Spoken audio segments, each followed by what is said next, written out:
Hello and welcome. I am Scrapperlock and this is City of Villains on the Rebirth server. We are with our now level 44 Mastermind, Nightmare Lass. 6 levels to go to get to level 50. She has 16 million plus experience earned and almost 3 million to go, 2.5 million to get to level 45 in our next set of enhancements. We have 60 million infamy and almost enough, very close, almost enough reward merits. Another week or two, and we will have enough to buy another of our enhancement sets, probably for Nullify Pain. Speaking of powers, I now have leadership. I have the maneuvers pool. I'm not sure how much I'm going to use it, to be honest. It's incredibly lackluster, in my opinion. 2.5% defense to the guys around me in 60 feet. Maximally enhanced with SOs or IOs, generic IOs, this would get to 5% defense to all my minions. 5%. Which means an enemy will go from having a 55% chance to, a 50% chance to hit them base to 45. I don't even know how worth it that is. It's certainly not worth leaving it on all the time against minions. Just not worth it. But maybe we'll use it against bosses. I suspect this is only useful when you stack it with other things. So might be useful, for example, to a reflex scrapper who also has a 5% passive that can be enhanced to 7 or 8, who has a toggle that's enhanceable up to like 18%, and now when you stack it, it works. But this is the only defense they have, really, I think. I'm not sure that they get defense anywhere else. They get resistance everywhere else. Maneuvers gives you defense. We mostly are a resistance-based character, so I just don't know how useful it's going to be. It's off for now. I'll turn it on if I think I need it, but right now I'd rather leave stealth on for myself, which gets me decreased aggro and gets me almost as much defense as the leadership. And I'm not going to be able to, I don't want to run both at the same time right now. So I'd rather just give myself the defense and not worry about this leadership right now. I'll turn it on for the minions if I think they need it, but I don't know. I don't know that it's worth. Like, I don't believe you can turn this on and say, okay, I don't need to carry luck anymore. Luck is like 6 times better than this right now, and it'll be almost 3 times better than it when it's fully enhanced. Maybe putting a 6 slotting it and putting a set in would do something, but I don't know if I'm going to have the slots for that. We'll just have to see. Anyway, we're level 44, and we're going to start with Mage Killer Zukara, who I don't like because I'm a mage, so I don't want her killing me, but here we go. She says, so Nightmare Lass, here we are. I believe that each of us stands on the precipice of the world we could create. For myself, that would be a world without magic, a world without treachery and perversion of the mages that I hunt. As for you, I cannot say, but I can promise this: work with me. Do not question my authority, and I will help you get one step closer to creating that world. Now, why my character would, in character, want to work with somebody who's going to try to get rid of me, because I'm a mage, I don't know. And you would think, with a magic origin, either you wouldn't get this contact, or she would say something different to you, like, well, if you want to work with me any way you can, but I'm doing what I want to do. So we're going to have to acknowledge that this is very out of character to work for this person, but I only have right now, and I don't know how many there are, 3 contacts in Granville. I may do the Cimarora thing, probably not on screen. I am not going anywhere near Mr. G because that's Praetorian, and I'm not going anywhere near Archmage Hellwise because that's also Praetorian, and I'm not touching the Praetorian stories because I don't like them. So we're going to stick with this one and see how it goes. She says, normally I don't involve myself with Longbow. They do their job, I do mine, and the fact that we're often fighting the same people never troubles anyone, but I've just learned that they have something I want, and that means today they're on my hit list. They have a large number of tomes dealing with demon summoning rituals used by the Circle of Thorns.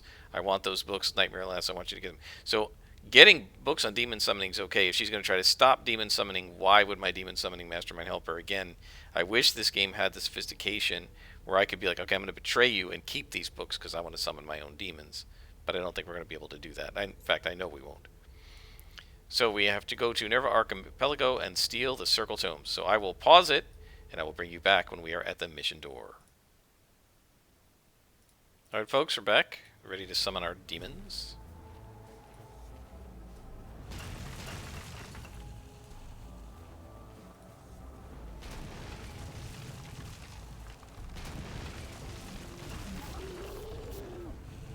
Boys,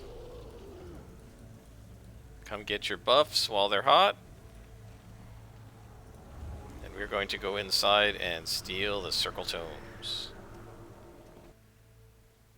And this is a longbow that has these. Well, I don't know, why are they in Nerva, in like a building in the middle of Nerva? Like, I don't know. Doesn't make any sense to me. They should be like on the outskirts, shouldn't they? Or we should be in Colonial City. Like, why would these guys steal the tomes from the Circle and then hang out in Nerva? Why wouldn't they take it back to Paragon City? So I don't know. So let's see, a couple of topics that have come up. One thing very interesting. So a player posted, this is on D&D Beyond, but this could be something that happens to anybody. He was playing D&D with a group. The Dungeon Master killed his character off and basically kicked him out of the campaign. And then he heard from the other players that the Dungeon Master is using his character as an NPC or something in another campaign. So basically, he said, this guy stole my character. Now, you know, it's okay to use inspiration from one character to create another. After all, when I created the original version of the character that eventually became Silver Phoenix, the concept was based on the character of Dove from Hawk and Dove. And then, you know, it evolved into what became Silver Phoenix, right? So Silver Phoenix has nothing to do with Dove at all. But the original character I made up, the martial arts super reflex character, Fractal was her name, was conceptually based on some of the ideas of Dove. The fact that you're avoiding damage, that she can see. In Dove's case, it was she can see the underlying order of the universe and predict what's going to happen as a result of her ability to understand that order. Am I on +0? Darn it. That was a mistake, guys. I had it on +0 to do a bank robbery, and I forgot to change it. We'll fix it after this mission. Unfortunately, you can't change it in the middle of the mission. So yeah, it was based on, sort of loosely based on the idea of Dove, but it was my own secret identity, my own character name, my own costume design, right? So taking inspiration from characters, from literature, from fiction, from comics is perfectly fine. I mean, in her own way, Liberty Lass is sort of an amalgam of the concepts of Supergirl, Captain America, and Wonder Woman. I like in various, you know, she has elements of each character, and but I turned her into my own character, right? I didn't make up a character that was completely based, like, for example, in Live, you know, they banned the use of from comics characters, and I saw a guy with an S on his chest in red and blue, with a cape, looked exactly like Superman, right? And his character name was Son of Jor-El.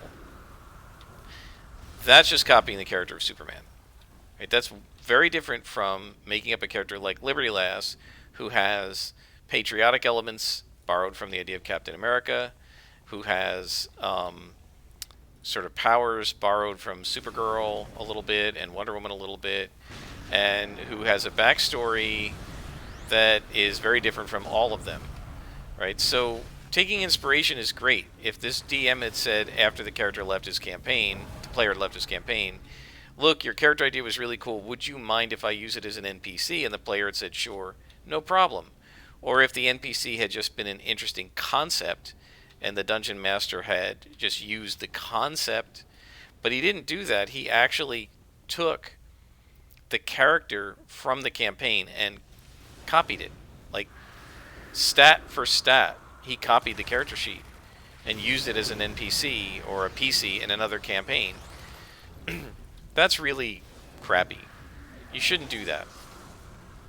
And if you like somebody else's idea and you want to use it wholesale like that, rather than just taking it as inspiration, you need to ask permission, right? I didn't have to ask Marvel Comics and DC Comics for permission to take inspiration from Superman, Wonder Woman, and Captain America and make my own character.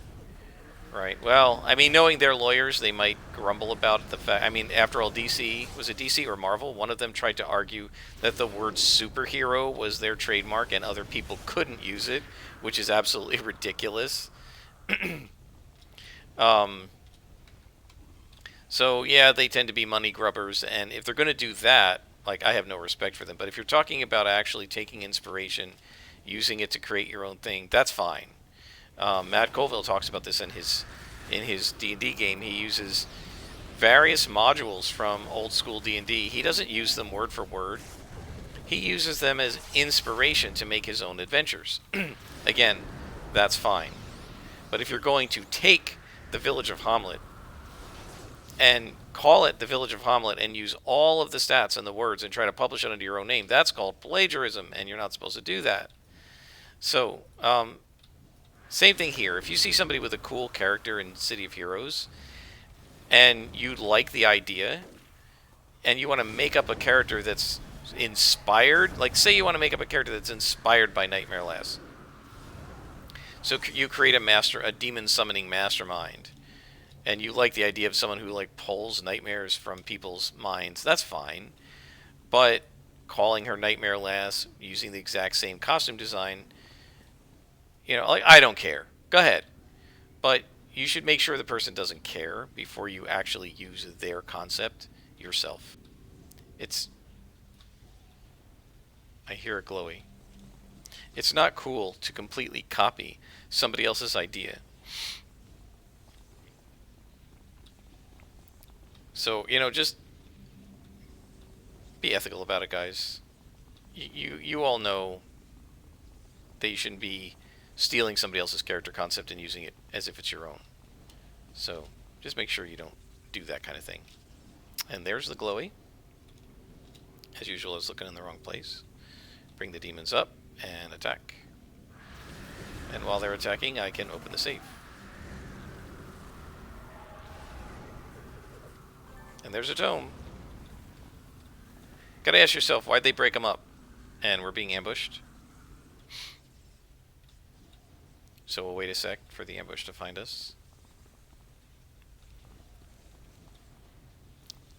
See, it wasn't really exactly clear what this DM had done to the player, because the player, honestly, he wrote a big giant post with no capitals or punctuations. It was a paragraph long, and it was sort of hard to interpret everything he said. But it sounds like the DM killed his character, kicked him out of the campaign.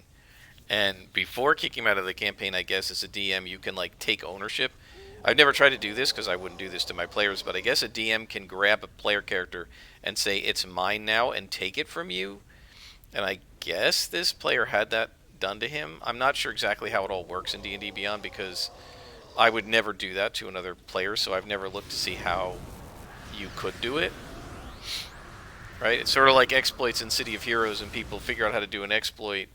And I'm like, I have no idea how to do that exploit, because I would never want to do it. So like, there are exploits people can use to like level up when they shouldn't and stuff like that. I don't know how to do those, because I've never even tried. Why would I do that? So I don't know how you do what this DM was reported to have done to his player, but it sounds pretty unethical to me.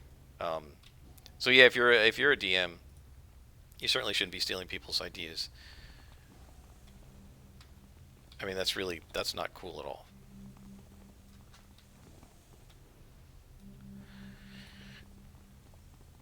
Or as a friend of mine in graduate school would have said, that's poor. It's very poor. Is this an ambush, or did we miss her? I mean, there's an ambush coming. There it is. I feel like I'm in Cloud City as always when I'm in this shaft. Luke Skywalker in Cloud City.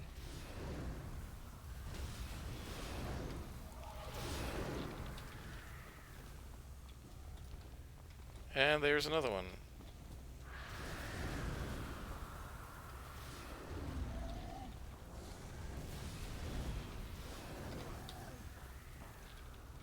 Now, one thing this one player was grumbling about is he seemed to think that like he can't play the character now because the DM has copied it. Like you can recreate it in the D&D Beyond interface and still use it. Nobody's stopping you, right? As one person pointed out, this isn't an MMO where if somebody takes your name, it's blocked on the server.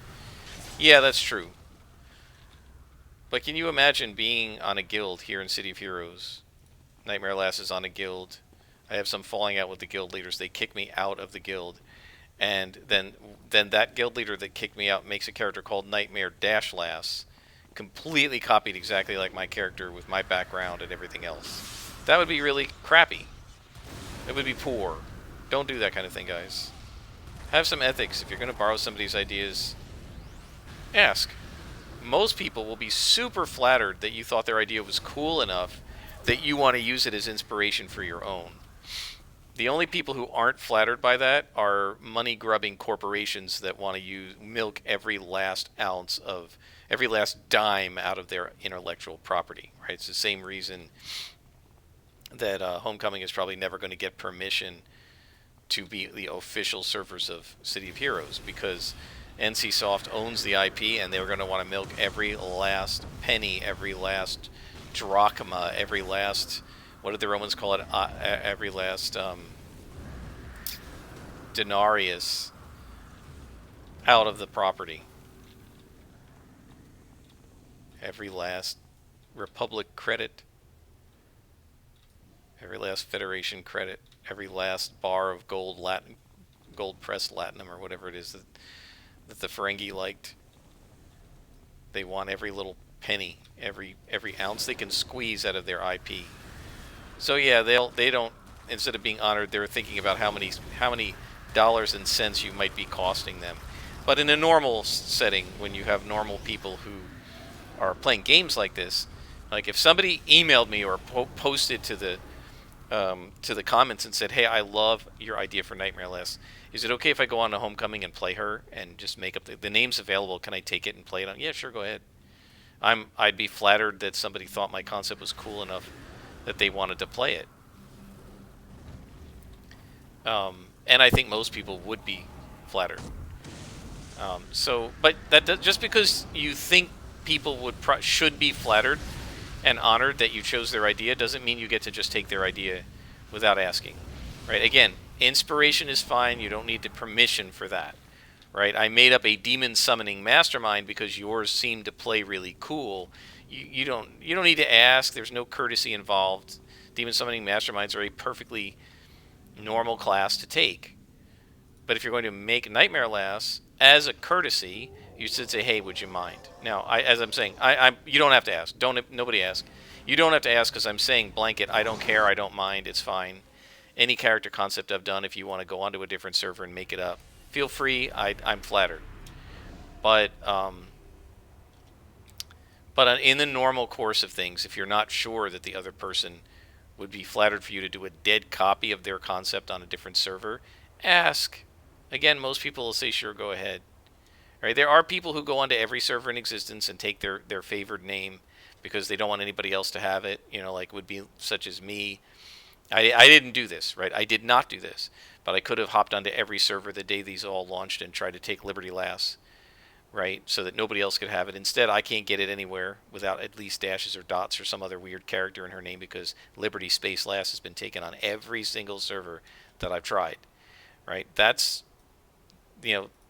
some people do really get possessive of their character names. But with that exception, most people, I don't care if you play Liberty Lass on another server I'm never going to go on. Why would I care? And I would be honored that somebody thought my idea was cool enough to try and swipe it. And if you're going to draw inspiration from it, again, you don't need to ask permission for that. But, have some courtesy, guys. Because it isn't right to completely copy and paste somebody else's idea and then play it as if it's yours. That is enough about that. Let us go back to our contact, the Mage Killer.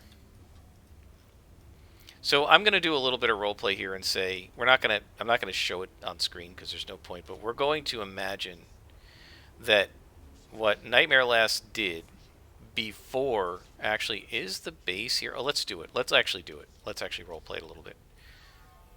Let's do some solo roleplay, guys. Nightmare Lass has these 3 tomes, and she's supposed to bring them back to this Mage Killer. But Nightmare Lass is a mage herself, and A, doesn't want to be killed, and B, she's a demon summoner. So this might actually help her with summoning cooler and better demons. So she's going to go back to her base. And she's going to copy all of the text. And we can actually do this. I've got a desk right here. So we're going to take this book and we're going to copy all of the summoning rituals from these books into our spell book. So Nightmare Lass now has those spells. And while we're here, I can show you our base. We have our enhancement table here, which just has some inventions and other stuff that I've made and don't need right now. Probably never need them, but that's okay. I can keep them, and then I can mail them to my next character if I want. And then, of course, we have our invention section here, and this salvage is completely full, I think. So while we're here, let's buy another salvage rack. We can start dumping stuff into it. So let's edit the base, and we're going to head over here, and we're just going to go into place item, and we're going to go to Arcane Workshop and Salvage Storage. And we're going to just place this rack next to the other one, like that. There we go. And we can place some, so now we're going to exit this. It'll send us back to the entrance, and we'll just place some salvage in here because our salvage is full up. So let's see, what have we got? Not special, not event. I want invention salvage, okay. Do we have any oranges? We do. So let's throw the oranges in here first. Wow, we got quite a lot. These are probably more going to be for my next character than for me, since this character's nearly done, but that's alright. Seem to be getting a lot of rubies, so let's just dump them here, and that'll open up some space in our inventory, and hopefully I'll remember that I have rubies there. More things to check. I really wish when you were creating something, it would let you know that you have things in somewhere, rather than just in your inventory. It's a lot of playing around with it when you want to do crafting to see if you have the materials. I wish it was a little smoother. But we're not going to worry about that right now because we are ready to talk to our contact. So we've gone to our base and we have secretly, without telling the contact, copied all of these spells into our own spell book. So she might destroy them, but I've got them.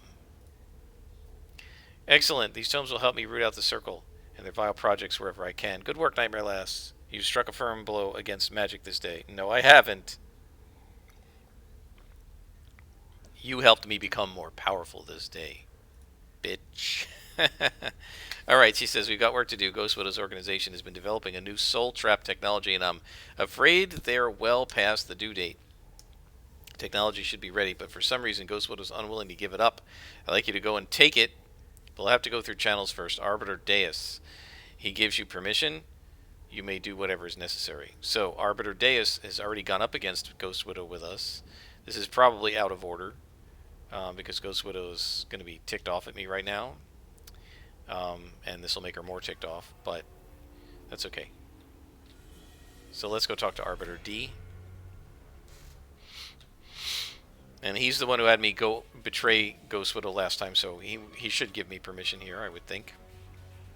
Scar wants you to send you after the soul traps. Very well. You may do as she asks, but be wary. I can grant you permission, but I cannot forestall Ghost Widow's wrath. Yeah, well, you've already sent me up against Ghost Widow, and I survived her wrath, so we won't worry about that. Seek the ghost trap. And there is our next and probably final mission for this episode. So guys, I hope you're enjoying. I've gotten a couple of suggestions from Kivar for future games. Well, I promised to listen. I didn't promise to play any of them.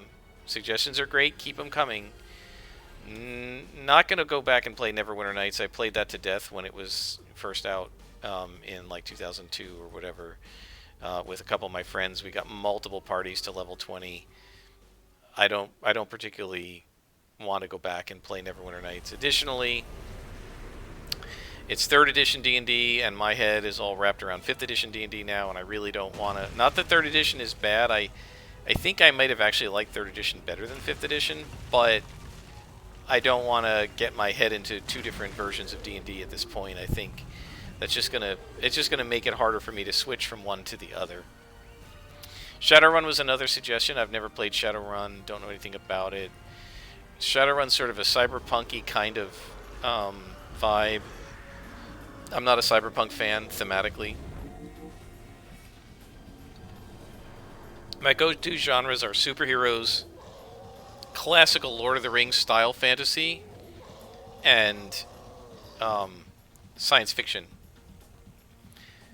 I can do dinosaurs. I love Ark for that reason. Ark is sort of dinos slash SF, right? Which is pretty cool, and I'm all for that too. So I like dinos, but not a real big fan of cyberpunk.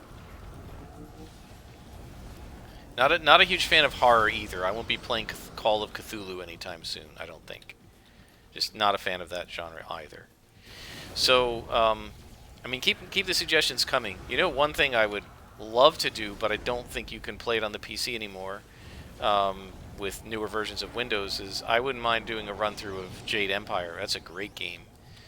But I don't think you can do it on the PC. From what I've seen on Steam, they do have a version of it, but most people say it's like unplayable, and I don't really feel like buying it again because I bought it twice. Once for the Xbox and once originally for the PC, and then when I got an Xbox 360, I bought the old Xbox version of it because I couldn't get the PC version to work on whichever version of Windows I had at the time, which is probably 7.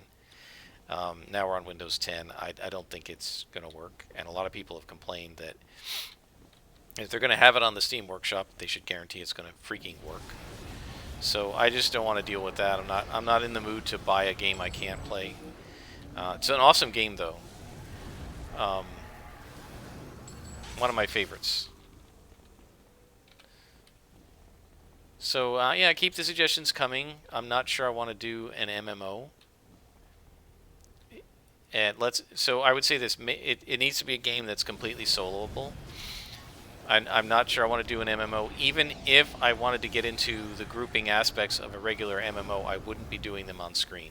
And I've said this before, the reason I've never done task forces and trials and won't do them on screen with you is because I don't think it's fair to the other players for me to be narrating and distracted from the videoing that I'm doing, you know, being distracted by that, and then potentially screwing up the group because I'm not paying enough attention to the game.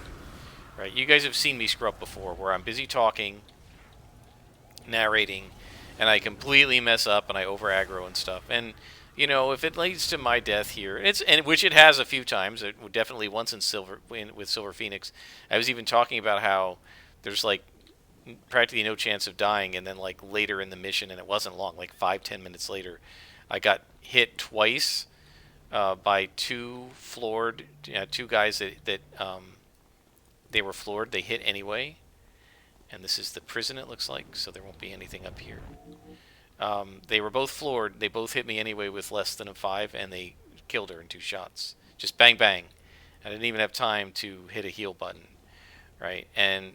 But why did I get hit twice like that? Because I think it was 2 lieutenants, because I over aggroed. Why? Because I was talking.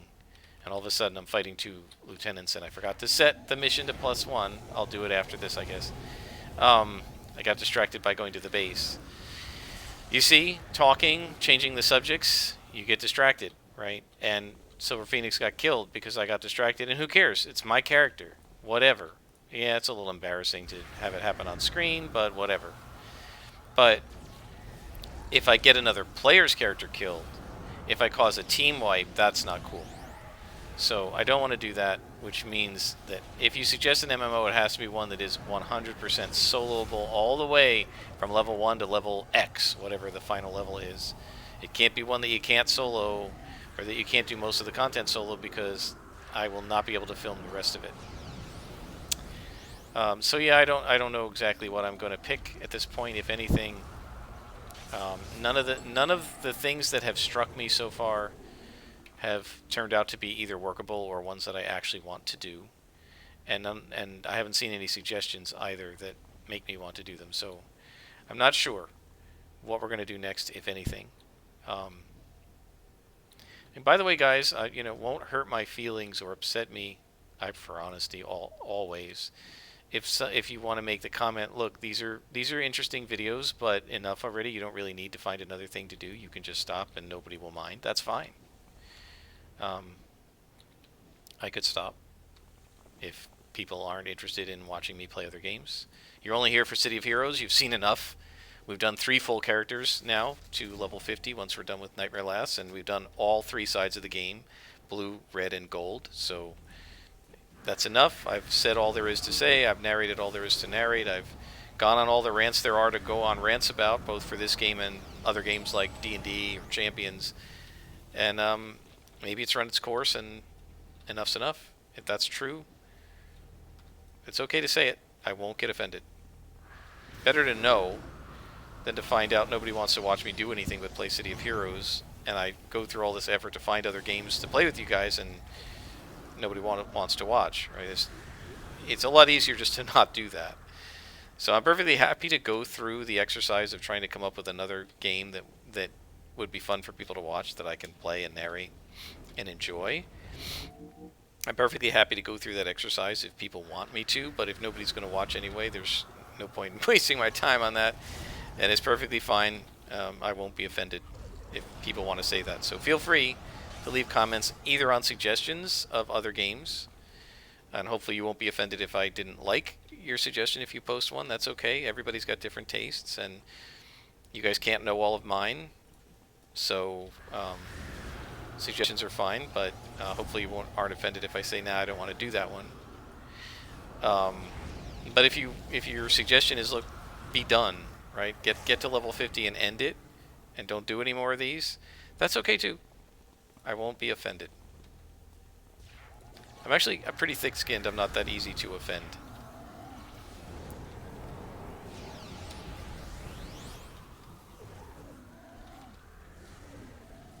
As my students are surprised to find out if they have a criticism of my teaching or something, that I don't get mad. I'd rather learn from them that whatever I'm doing isn't working for them, and see if I can adjust and figure out how to make it work.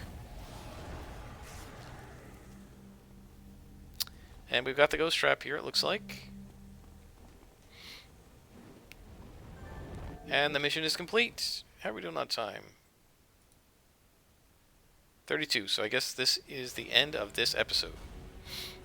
So we'll contact our contact, and then we will finish up.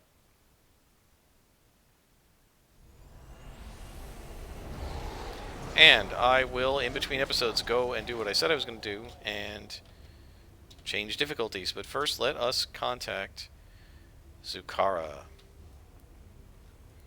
So we've now gotten the soul trap, and we're going to go ahead and give this to her. And in character, I feel like there's no reason not to do this. We've already betrayed our mentor, Ghost Widow, once, so I don't think there's any reason we can't betray her again. We got permission to do so from the Arbiter, so we're good to go. She says, excellent. Soul trap. You've done fine work, Nightmare Lass. The next step will be to test it out. Oh, and she's offering me a new contact. Dr. Forrester. By the way, no more newspaper missions, guys. Well, I guess I'll try it again at 45, but the broker, the last time I did a bank robbery, the broker, this guy Wiggy, gave me nothing. So I guess I'll try him one more time after I'm level, say, 46, to see if he's got another set of contacts for the last 5 levels. But if he doesn't give me anything that time, I'm done with newspaper missions, because they're not gaining you anything to do them. Right? The only reason to do them is to get favor with a contact, so the contact gives you another contact. Right? If that's not going to happen, there's no point to doing them. They're just a time sink. So we'll try one more time at level 46.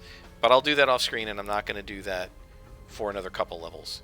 We've gained 1 bead in this episode, which isn't bad. So based on the way these story arcs work, I think we may get through about a level again with this character. But we're going to stop for now, and then we will pick this up in the next episode. Until then, I am Scarperlock, and this has been City of Villains on the Rebirth server.